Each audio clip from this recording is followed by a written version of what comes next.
من الشیطان الرجیم بسم اللہ الرحمن الرحیم رب اشرح لی صدری ویسر لی امری واحلل عقدۃ من لسانی یفقہوا قولی رب زدنی علما رب زدنی علما رب زدنی علما۔ سورہ مومن آیت نمبر 36۔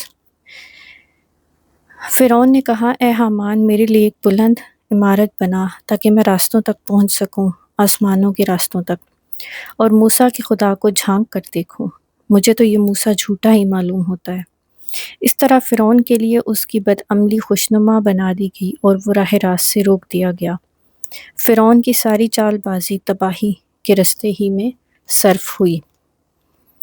عربک وقال فرعون یا حامان نبنی لصرحا لعلی ابلغ الاسباب اسباب السماوات فاطلع الی الہ موسیٰ وانی لاظنہ کاذبا وَكَذَلِكَ زُيِّنَ لِفِرْعَوْنَ سُوءُ عَمَلِهِ وَصُدَّ عَنِ السَّبِيلِ وَمَا كَيْدُ فِرْعَوْنَ إِلَّا فِي تَبَابٍ۔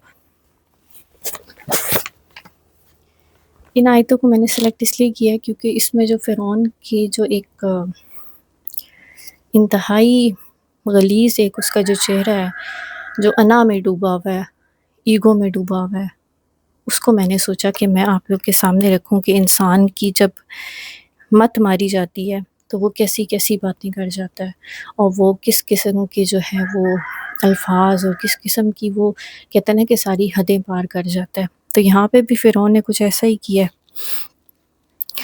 پہلی جو آیت ہے اس میں اسباب ورڈ جو ہے وہ سبب سے ہے، سین بے مطلب کہ راستہ، وسیلہ یا وہ چیز جس سے کسی مقصد تک پہنچا جائے۔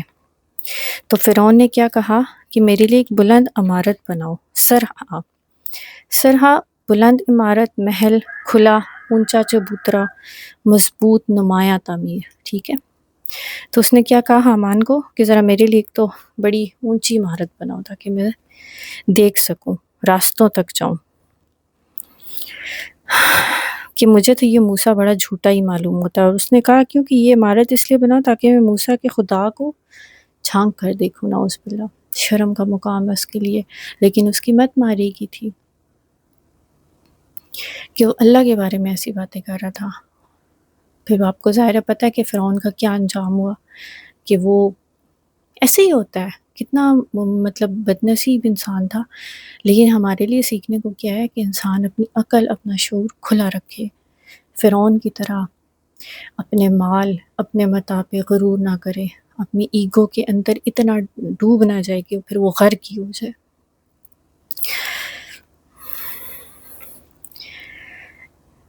اور یہاں پہ کیا بات بتائی جا رہی ہے؟ وَكَذَلِكَ زُيِّنَ لِفِرْعَوْنَ سُوءُ عَمَلِهِ، کہ اس کی جو عمل تھے، ان کی جو برائیاں تھیں نا، وہ اس کو خوشنما کر کے دکھا دی گئیں۔ تو شیطان کا تو یہی اللہ تعالیٰ نے ہمیں بتایا ہے کہ شیطان کیا کرتا ہے، ہمارے جو برے اعمال ہوتے ہیں ان کو خوشنما کر کے دکھاتا ہے۔ کیونکہ ظاہر ہے ایک گندی غلیظ چیز کو اگر آپ پریزنٹیشن اچھی کریں گے تو دھوکے میں بھی انسان لے لیتا ہے کہ چلو ٹرائی کرتے ہیں، لیکن جب کھاتا ہے، کھانے کی چیز کی بات کر رہی ہوں یا ایون کہ پہننے کی چیز کے بارے میں، کسی بھی چیز کے بارے میں آپ سوچیں تو آپ پریزنٹیشن اگر اچھی ہو تو آپ اس کو لے لیتے ہو۔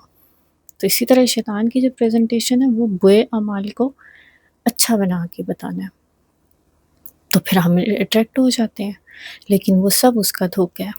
تو اسی طرح فرعون کی بھی جتنے بھی عمل تھے وہ اپنی ایگو کے اندر اتنا ڈوب چکا تھا کہ وہ جسے کہتے ہیں نا حق اس کے اندر جا ہی نہیں رہا تھا، وہ بلاک ہو چکا تھا پوری طرح سے۔ تو اللہ تعالیٰ محفوظ رکھے ہمیں بھی اس قسم کی کہ ہم ایسی کیفیت میں یا ایسی سٹیٹ تک پہنچ جائیں۔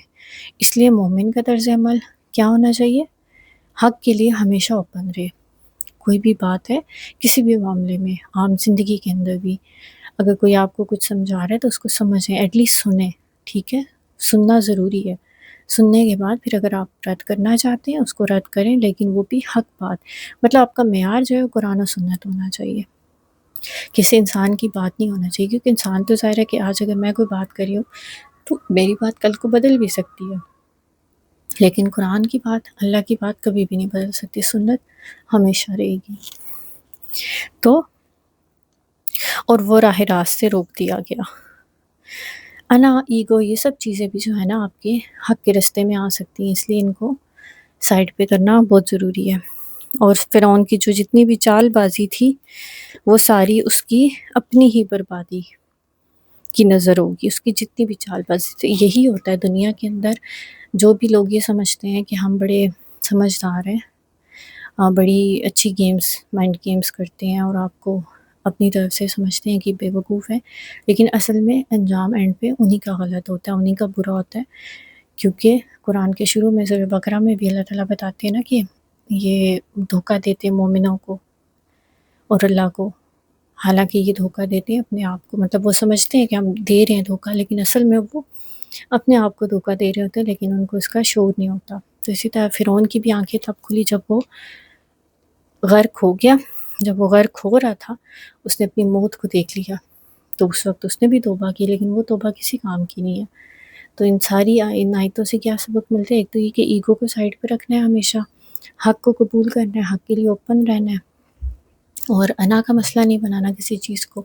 اور پھر تیسری چیز کہ توبہ ہمیشہ ابھی کرنی ہے، موت کا کوئی پتہ نہیں ہے کس وقت آ جائے، تو ہمیشہ اللہ سے اپنے گناہوں کی معافی مانگے اور اپنے حسن خاتمہ کی جو ہے وہ ہمیشہ دعا کریں۔